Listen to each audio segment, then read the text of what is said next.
Welcome everyone. Welcome to Physics by Aaryan. I am very happy to welcome you all in this free foundation physics course. So in 15 days, we are covering each and every basic requirement that you will have for your physics competitive exams. All the foundational concepts of physics that you might need, I will be covering those in 15 days. So I have already taken more than 7-8 lectures. You can watch them on our website, app, and as well as on YouTube. So if you want to access the notes and quizzes for all the topics, please go to our website www.physicsbyaryan.com or go to our app PhysicsByAaryan.com, Physics by Aaryan, and you can access all the notes and quizzes there. So moving on to today's topic, which I am going to cover is work, power, and energy. Now, this work, power, and energy will come in many chapters, in many concepts, in many topics while you are preparing for your physics competitive exam. Either you are studying electromagnetism, you are studying classical mechanics, you are studying modern physics, you are studying quantum mechanics. Work, power, and energy will come again and again. So you should have a very foundational basics that when was the first time when we studied work, power, and energy? We studied in class 11th when we were studying mechanics. So I will today recap in a quick manner that what is work, what is power, and what is energy. So let's begin. So number one thing is work. So what is work? So work is always defined due to force. So you always say that work is done by some force or work is done against some force. So without force, you cannot define work. Work is defined always in context of force. So you are applying some force and as a result, you are doing some work. So how does physically we define the work? So the definition of work done by any force is force multiplied by displacement in the direction of force. So it is not simply the displacement, but this is a displacement which is happening in the direction of force. So whenever you see something like this, you always say force is F, work is F dot S, where F is a force vector and S is a displacement vector. And we are doing dot product because we want to see the component of S in the direction of F. Okay, so that is why we are doing cross product. Or you can write this formula as Fs cos theta. So S cos theta is a component of force along the component of displacement along the force. Let me give you an example. So let's say this is an object and this is your displacement. And the force is like this. So this is your displacement and this is your force. Okay. So what happened is you want to see what is your displacement in direction of force. So what you will do, you will do S cos theta. So your displacement in the direction of force is S cos theta, which is this thing, S cos theta. And then you will multiply it with the force and you will get the work done. Fine. Okay. Work can also be defined as F dot dl integration. So if the work is not if force is not constant and it is a variable, so force is a variable, non-uniform force is there, then you use this formula that F dot dl integration. Okay. People write it in many terms. You can write F dot dx, whatever you want to write, you can write. So this is just a matter of notations. So work done, you know, is a unit of joules. Joule is a unit of work. And if I talk about the CGS unit, then it is Erg. So SI units are joule and CGS unit are Erg. You can also write this as Newton meter. How? Force is Newton and displacement is meter. So the units will also be Newton meter. Basic things that you might be knowing. So now let's come to the example that, but let's calculate the work in actual example. So there is a block. So this is a block in front of me. And what happening is this block, I am applying the force on this block. How much? 100 Newton. So 100 Newton force I applied. So as a result, this block moves in this direction. So this is your displacement. How much is the displacement? 5 meters. So your block moves 5 meters along the x-axis. What will be the work done? As I discussed, Fs cos angle, cos of angle. So here force is 100. Displacement is 5 and angle is 60. So cos 60 is half. So your work done due to force due to this force is 250 joule. So if I ask the same question in the same problem, if I ask what is the work done due to gravity, I'm not asking now the work done because of this force. I am asking what is the work done due to gravity, because gravity is also acting. So what will be the work done due to that? So if I see the gravitational force, that will be like this in the vertical direction, and your displacement in this is in this direction. So what is an angle between them? So angle between them is 90 degree. And if I put cos 90, then I get an answer of 0. So what did I learn here? Whenever the force is perpendicular to displacement, here force and displacement are perpendicular to each other. In all that cases, work will be 0. So work is 0 in those situations. Similarly, if I ask you what is the work done due to normal force, normal reaction due to surface, again, the normal reaction and the displacement are at 90 degrees. So again, the work done will be 0. Okay, so now let's see another problem. So another problem is find the work done by gravitational force of Earth when the moon completes full circle. So moon started from here and it completed the full circle and it came back to the same point. What will be the work done? So if you see, if the moon started from the same point and again came back to that point, then the total displacement of the moon is 0. So if the total displacement of the moon is 0, then the work done is also 0. So we don't have to solve anything in this question. Okay. Now next. So the next thing is object moves from A to B. So your object starts from A and it goes to B. And the force is given to you. Find the work done. So let me solve this question in front of you. So what is your initial position? R1 vector. So you are at 2, 3, 4. It means your initial position is 2 I cap plus 3 j cap plus 4 k cap. What is your final position? You are at 1, 2, 3. It means it is at I cap plus j cap plus k cap. So what is your displacement? What is your displacement? S vector.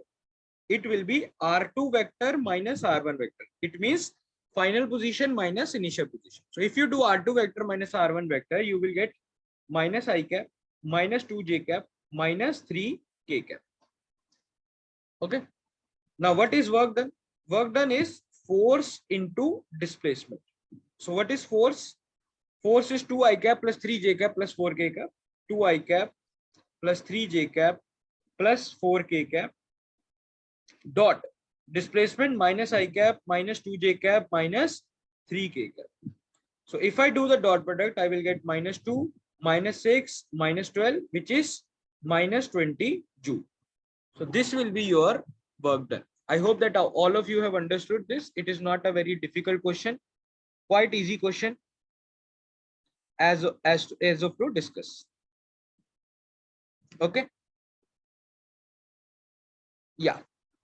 So let's recheck the calculation once. So your initial position was 1, 2, 4. Yes. No, sorry. 2, 3, 4. Yeah. And then your final position is 1, 2, 3. So 2, 3, 4 is an initial and final is 1, 2, 3. And as simple as that, you can see that. Okay. Yeah. So if you see the displacement, I cap minus 2 I cap will be minus I cap, j cap minus 3 j cap will be minus 2 j cap, and k cap minus 4 k cap will be minus 3 k cap. And if you see the force, it is 2 I cap plus 3 j cap plus 4 k cap. So if I do f dot df, then I will get minus 2, minus 6, minus 12, which is minus 20 joule. Yeah. So this is the correct answer. Let's move on to the next part. Next question is force is given to you and the displacement is from x equals to 0 to x equals to 2 meters. How do you solve this problem? So you can clearly see now the force is variable. It is non-uniform. So it is changing with x. So if the force is non-uniform, then what is the formula that we use? We use f dot dx integration. Okay. So let's put the value of f. F will be 0.5x plus 10. And what is dx? dx, and your x is going from 0 to 2. So if I do the integration, I will get 0.5 x square by 2 plus 10x, limits going from 0 to 2. So if I put the values, I will simply get 0.5 into 2. So 4 by 2 plus 10 into 2, which is nothing but 1 plus 20, which is 21 joule. So 21 joule is your final answer. I hope that you have understood this question. It is not a very difficult question. Now, the next kind of question that can come in an exam, or the kind of understanding that you should have is, so the force versus displacement graph is given to you. So on the y-axis, you have a force, and on x-axis, you have displacement. And I'm asking what is the work done if from 0 to 15 meters. So if you clearly see, I have already, so what is the formula for work done? It is F dx integration. I have already told you in the mechanics lecture, motion in one dimension, that area is integration. So area under F versus X graph will give you work. So if you find an area under force displacement graph, so area under force versus displacement graph gives you work done. So you want to find the work done between 0 to 15. So all I have to do is find the total area under the graph. So I have 3 diagrams, number 1 shape, number 2 shape, and number 3 shape. Number 1 shape is rectangle. So let's find an area of rectangle. So if you see this rectangle, the width is 5 and the length is 10. So area of this will be 5 into 10, which is 50. Now, if you see this triangle, the area of triangle is half into height into base. So height is again 10. This height is 10. Your base is 5. This is 5. So what you will get is 25. Okay. Now area 3. Again, this is a triangle. Half into height into base. So now your height is minus 10. So this is your height and this is minus 10.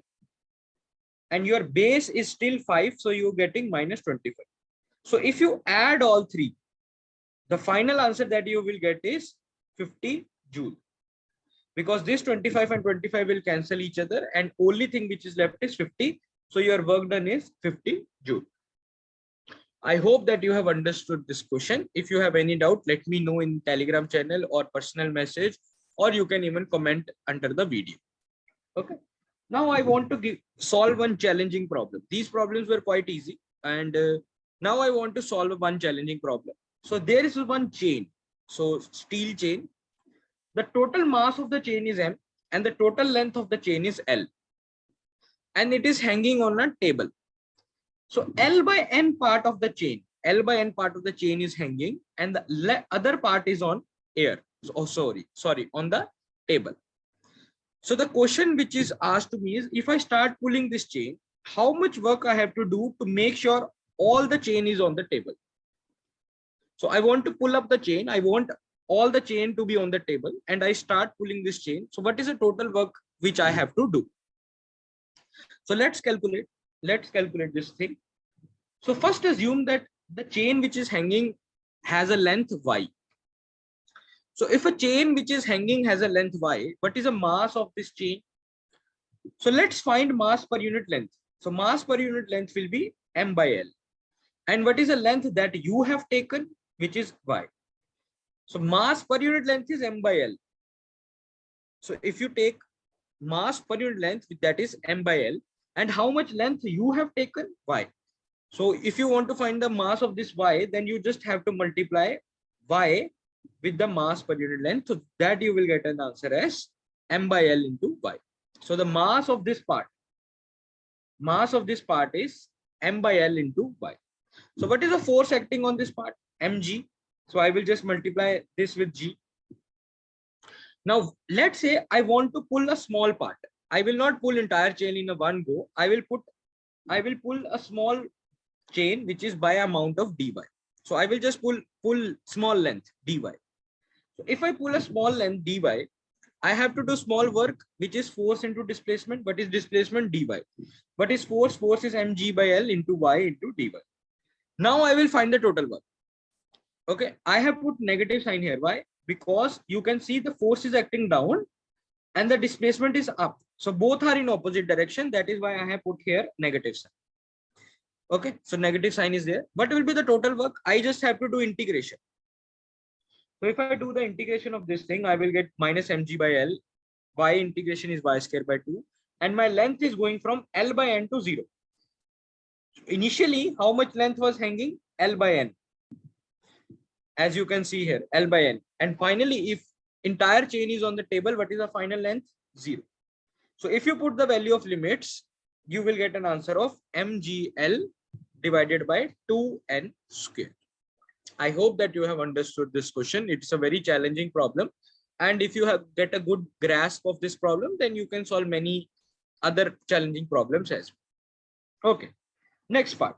Work done due to spring force.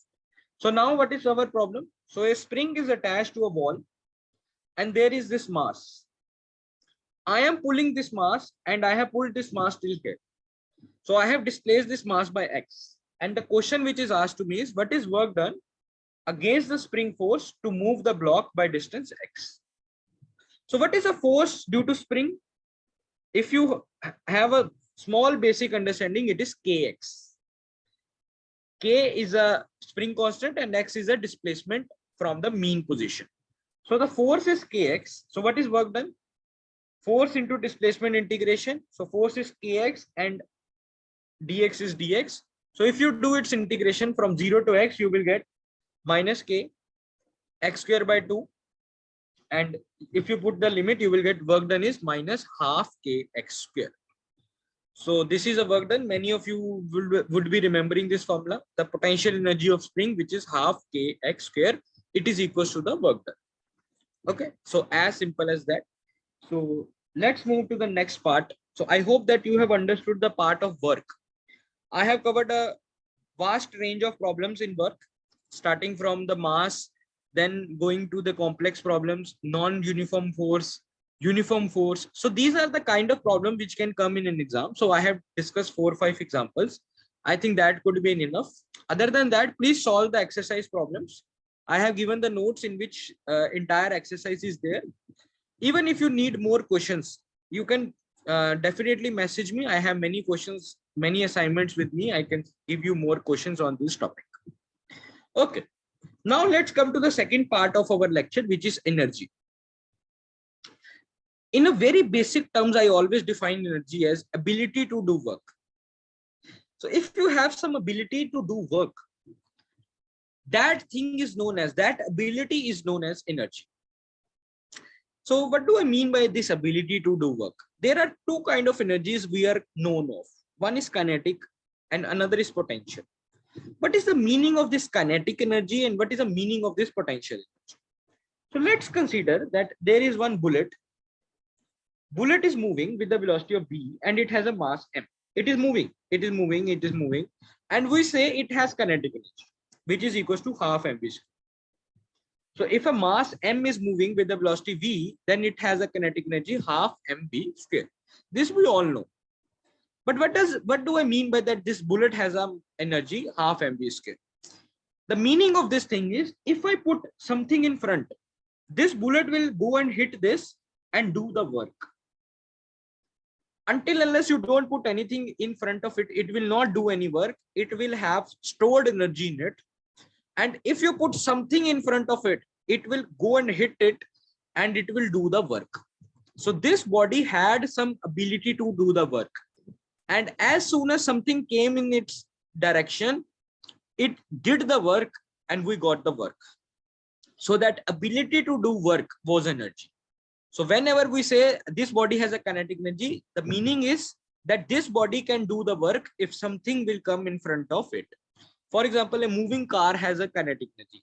It means this car has a stored energy in it. If some person will come in front of the car, that car will do a work on that person and that person may die. So that is the meaning of kinetic energy. Now, what about potential energy? So we say whenever some mass let's say I have some mass which is above the ground by the height of h. So it is h height above the ground, and the mass of this body is m. What is the potential energy? So we say the potential energy is mgh. So potential energy is energy due to the height of an object from the ground. What do I mean by that? That this has energy.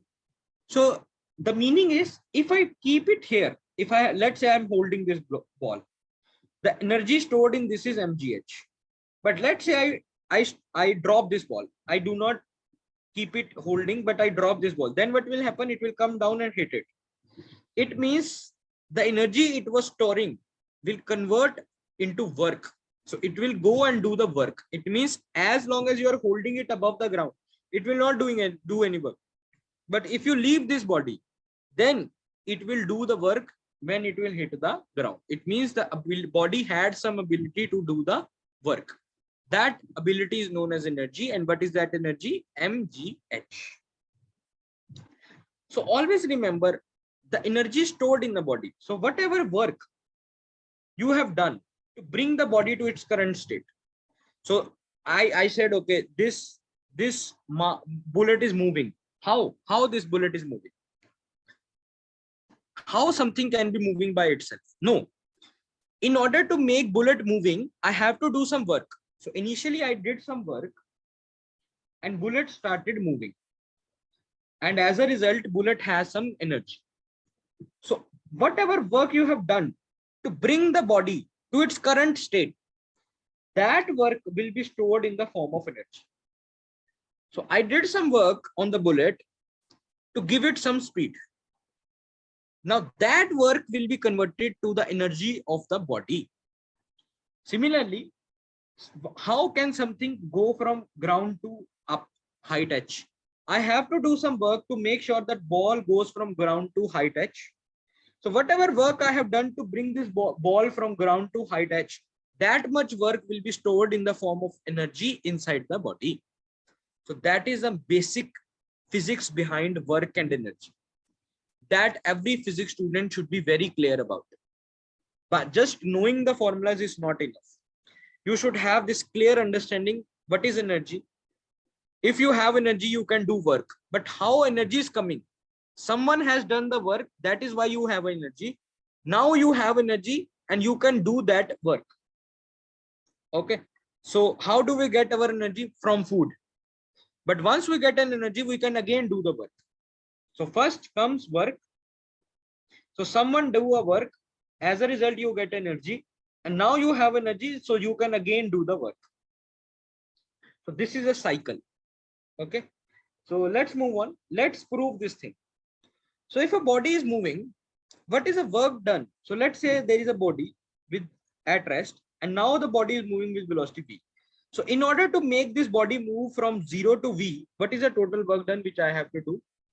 So work done, you know, is a integration of f ds. So f I can write as dp by dt.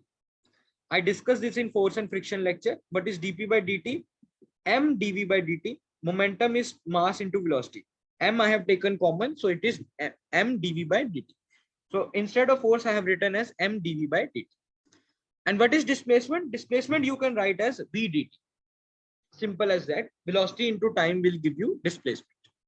So dt dt will cancel and you will get mv dv. And if you do in integration, you will get mv square by 2. So the amount of work that you've done gets stored as kinetic energy. Okay. Similarly, in the case of potential energy, what is work? Force into displacement. What is the force of gravity? Mg. And what is the displacement? You brought the ball height h above. It means the displacement is h. So it means your work is mgh. Simple as that. No doubt in that. Okay. So whatever work you do to bring the body in its current state, that amount of work is stored in the form of energy. Okay. So this is a very important and crucial concept. Another crucial concept is work power energy theory. So work and energy are never wasted. So whatever work is done, that is equals to the change in energy of the system. So let's say you have done some work. What do I mean by that? Let's say there was someone sitting here with a 0 speed. and you did some work, and now this object is moving with speed v. It means its energy changed. Its energy changed. It means the energy changed will be equals to work done. Whatever work done you have done, that much energy will be changed.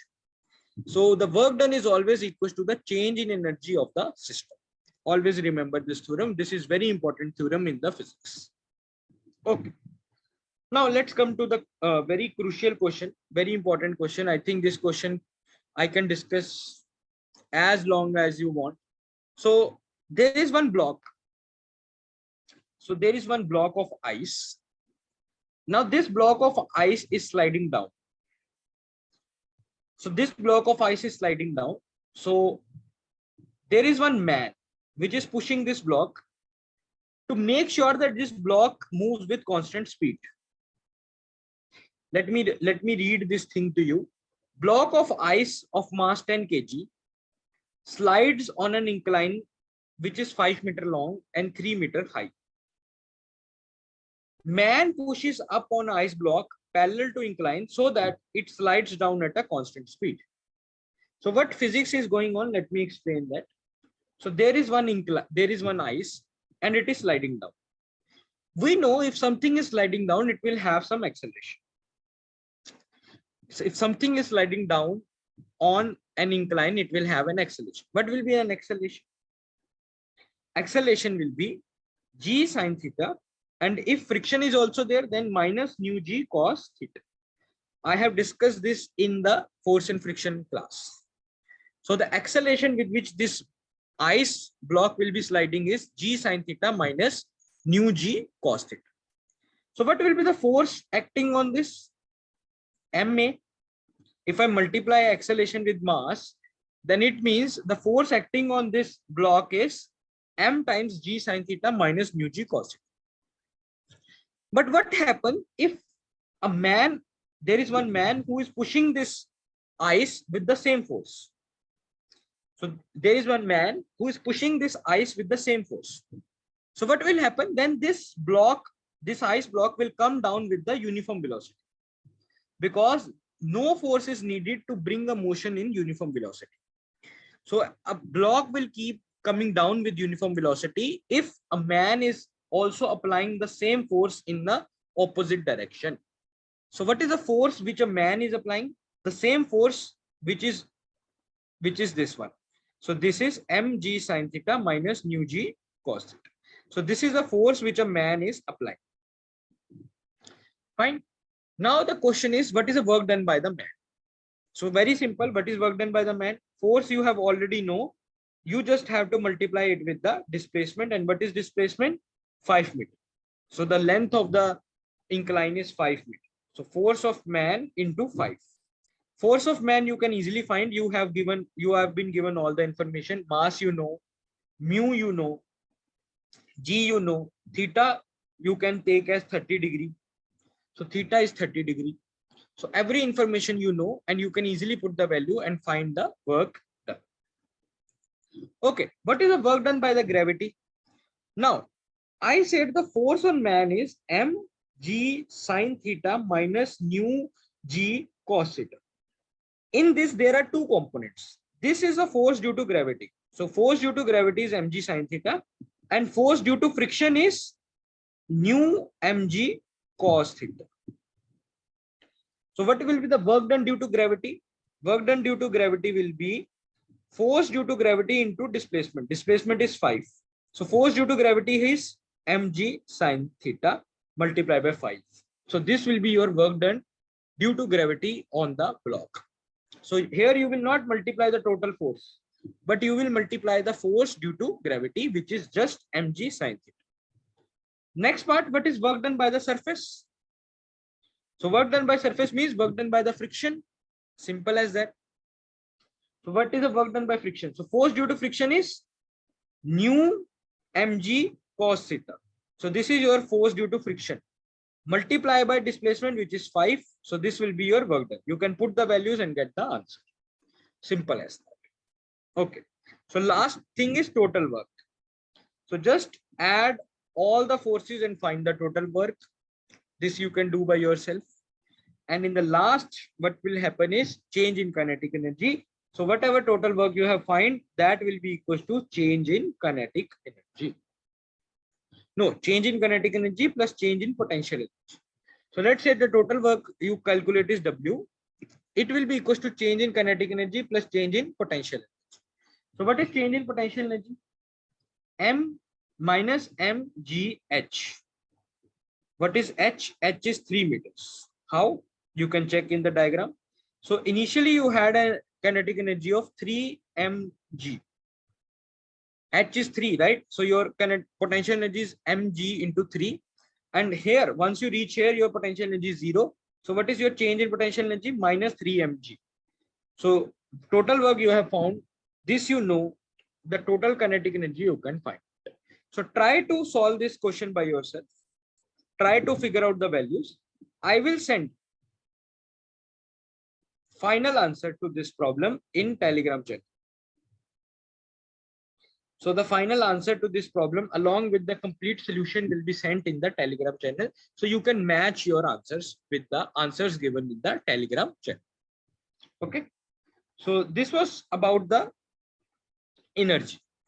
Now I want to discuss the topic which is conservative forces. What is conservative forces? So there are some forces which are conservative in nature. So whenever we say that this force is conservative in nature, what is the meaning of that thing? So the number one condition for any force to be conservative is total energy of the body under the influence of conservative force remain conserved. So if there is some force and I am moving in the influence of that force, so there is some force acting on me and I am moving under the influence of that force, then my total energy will remain conserved no matter what, how much time I move, in which direction I go. I can go in any direction. I can move so long as I want. My total energy will remain conserved if I am under the influence of conservative force. That is the condition number 1. Now, what is the condition number 2? If there is some force and I take a circular path, or let's say any closed path. So I start from here and I end up here. So I am moving under the influence of force. So this is a force acting.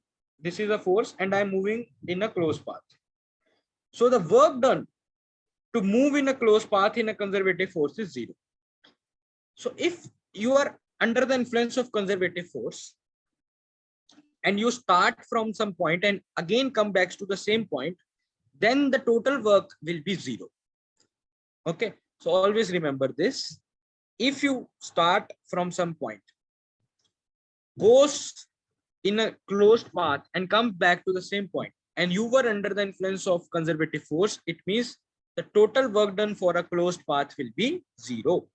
Okay. That is the question. That is the condition number 2.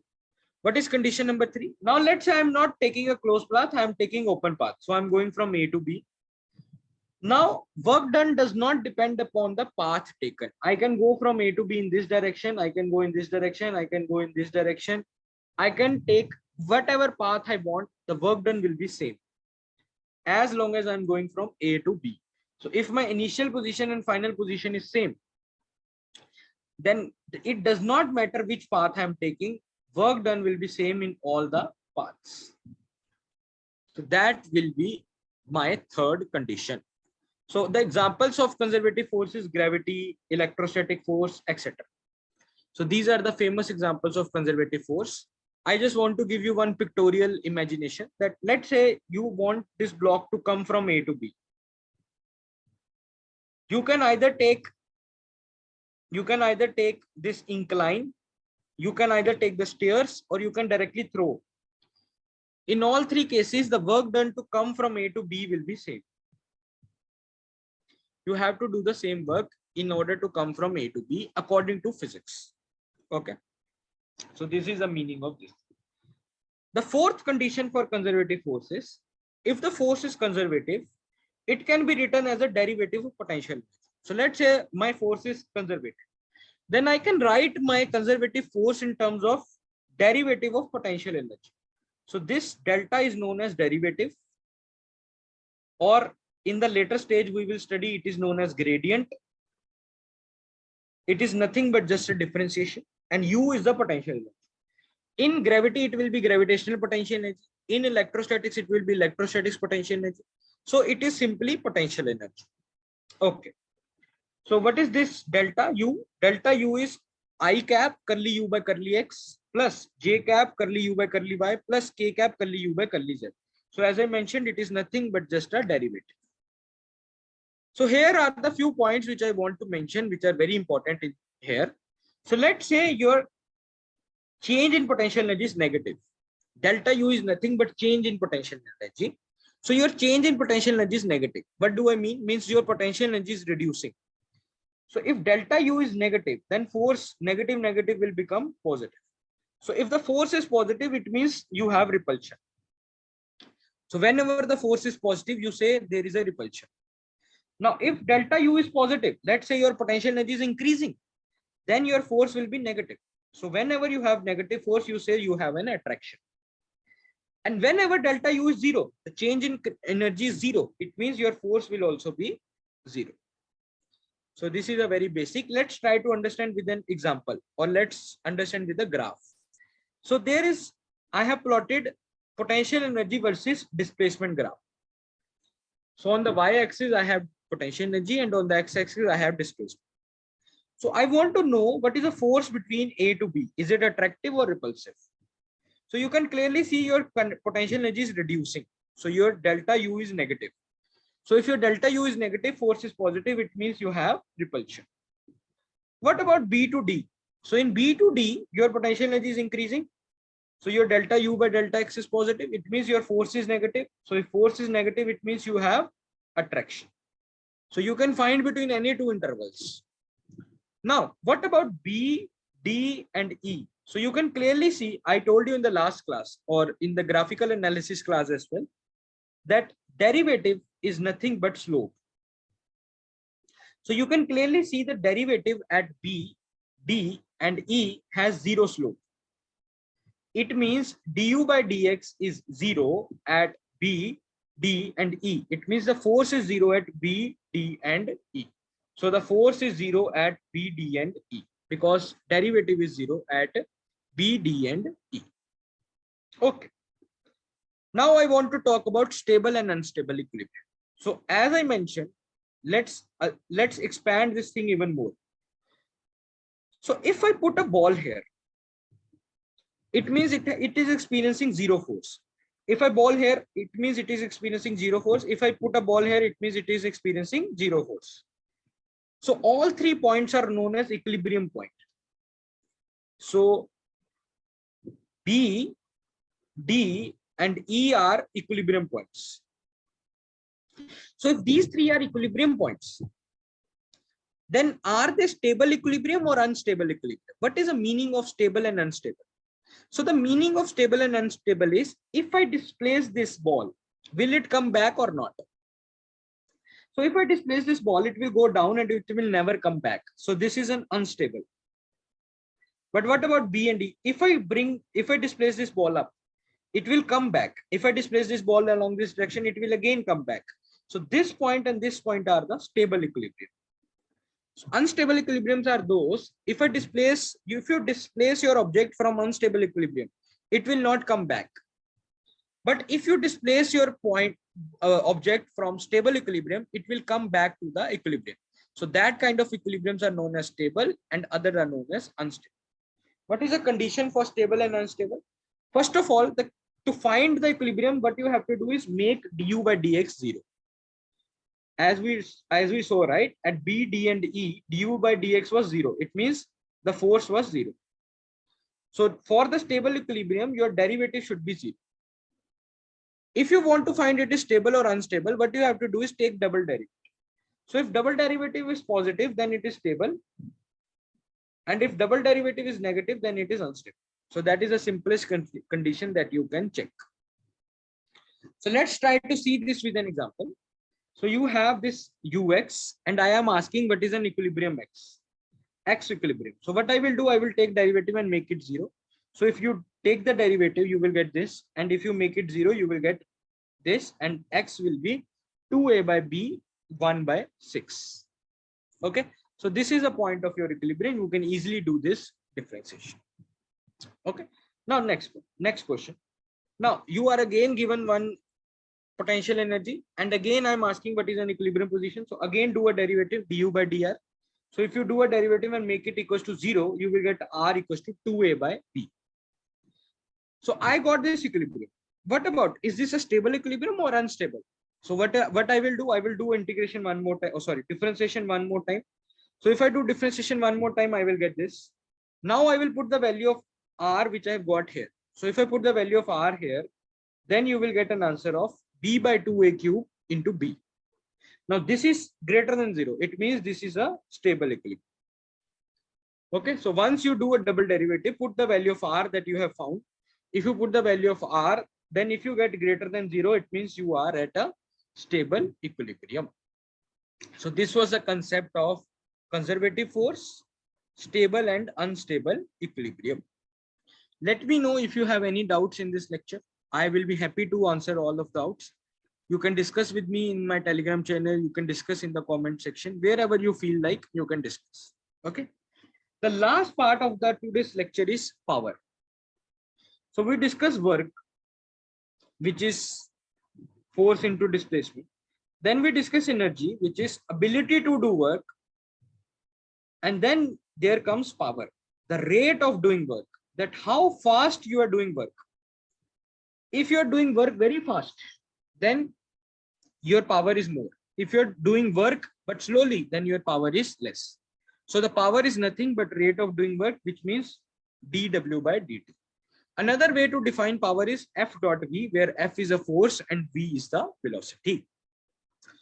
There are two famous units of power. One is watt, which is a SI unit.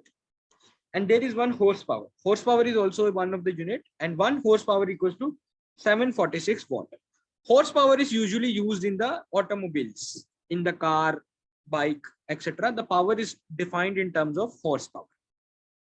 So remember one concept, that work done is the area under power time graph. So if I give you power and time graph, and let's say this is the graph, then whatever area is inside, that will be equals to work. So this concept is very important. I want to explain one problem to you, so that our power topic is also done. I'm not going in very detail that all the aspects, but I'm just refreshing your memory that these things you have learned in the lower classes, so that when you are doing the preparation, you don't feel like that you have a weak basics or something. All the information that you need for your preparation to begin, that should be clear. So now let's do an example. So there is one pump which is lifting the water. How much water? 1000 kg. So 1000 kg water it is lifting every minute. Every minute it is lifting 1000 kg from the 20-meter deep well. So there is a well which is 20-meter deep, and the pump is extracting 1000 kg water every minute. And once it extracts the water and it comes to the surface, it ejects the water at a speed of 2 meters per second. Okay, so you are throwing not 2, it is 20 meters per second. So the water is thrown outside with the speed of 20 meters per second. So number one question is, what is the work done to lift the water? So first task is bring the water from the deep to the surface. And the second task is throw the water out. So let's do the work done first in the first step. How much work is needed to bring from here to here? So it is mgh, m is 1000, g is 10, and h is 20. So work done is 2 into 10 per 5 joule. Simple, as simple as that. Then what is the work done needed to give it some kinetic energy? Since we are throwing the water, right? So we are giving it some kinetic energy. So what will be the work done then? Half mv square. Half is half, mass is 1000. And what is about your velocity? 20 square is 400. So this will be your total work which is needed to give the kinetic energy. So what will be the total work? Total work will be this work plus this work, which will be 4 into 10 per 5. So now I am asking, what is the power of the pump? How much powerful is this pump? So the power of pump is total work divided by time. So the total work you have find, what is time? So every minute this process is happening. In 1 minute you are doing this much work. Okay, every minute you are extracting 1000 kg up and then throwing 1000 kg. It means in 1 minute you are doing this much work. So 1 minute means 60 seconds. So if you divide work by time, you get an answer of 2 by 3 into 10 power 4 watt. So this is your total power of the pump. So this is how you solve the questions of work, power and energy. This was all about work, power and energy. In a very short time, after some time, I will be giving you, especially to those students who will be in my course, that feature will not be free for all. I will be giving the questions which are asked from the foundation physics. For example, mechanics, basic mathematics like Dirac delta function. I will be giving their PYQs. I will be giving JAM PYQs, JEST PYQs, TIFR PYQs, NET PYQs, GATE PYQs. These 5 exams. So in the form of test. So you can take an online quiz on our website. So online quiz will be, let's say, JAM online quiz of PYQ questions, and you can practice all the questions which are asked from these foundation physics topics. So that will be a good exercise to actually test yourself that are you clear with the basics or not. And all the questions, after you submit your quiz, you will be able to see at what rank you are at. Your other students have also given the exam, so at what rank you are at, and also you will be able to see the entire solutions of the quizzes. So this thing I have done for all the topics. So all the topics I have divided, all the PYQs I have divided topic wise. All the PYQs, not just one exam, but all 5 exams, I have divided all the PYQs topic wise. And I have made online quiz for each topic. Basic mechanics, 1 quiz. Then vector algebra, vector calculus, another. For all the topics whichever in the syllabus are, I have made 1 online quiz for each exam. For JAM, there are at least 40 quizzes. For TIFR, there are 40. Then there are, for NetGate, I think there are 60 quizzes. So for each and every topic, there is an online quiz in which I have put PYQs which are asked from that topic in that exam. And all those questions are completely solved. And the questions are covered till year 2023. So up to this year, all the questions are added. So I will really recommend you to purchase the course so that you can access this exclusive content, which is not available anywhere in any other institute. So after 15 July, if you want to continue the preparation and you don't want to do the actual syllabus of an exam, so I will recommend purchase the course and get your enrollment done before 15 July so that your preparation does not stop on the 15th July. There is a lot of exclusive content at a very, very cheap price. I would say it is a very affordable price. No one has given such a course, extensive course at such affordable price. So we are making sure that whatever promise we made, that we will give the education at a very, very affordable price, we are sticking to that promise. So see you all in the course, and goodbye everyone. See you in the next class.